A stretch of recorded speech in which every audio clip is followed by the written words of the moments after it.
Maswal iluhay at kahapilya ko, natataliit hayay, natataliha ko.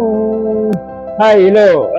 Dito'y mag-aaral tayo ng Hebrew o Hebrew alphabet. Ang pag-aaral natin Hebrew alphabet ay tungkol dito sa tinatawag na book print.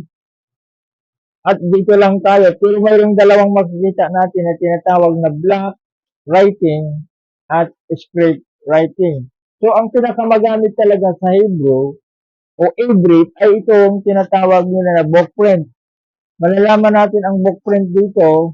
Ito yung mga malilinaw at maayos at wala siyang likod. No? Ngayon, ang isa naman, yung mga sinusulat ay tinatawag na block. No? Gaya nitong mga block.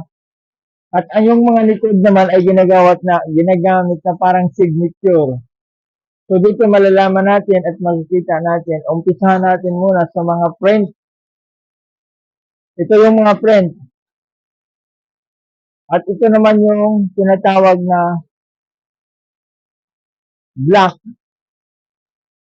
Book print, block, and script writing. So, dito makikita natin ang tinatawag na tatlong kagamitan. Dito lang muna tayo sa alphabet.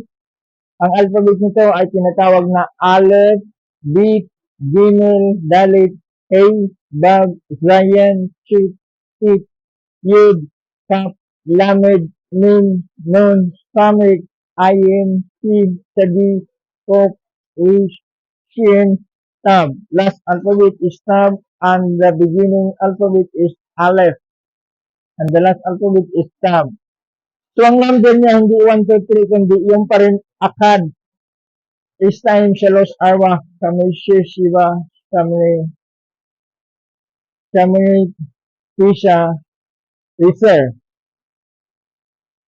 Isrin 20. So,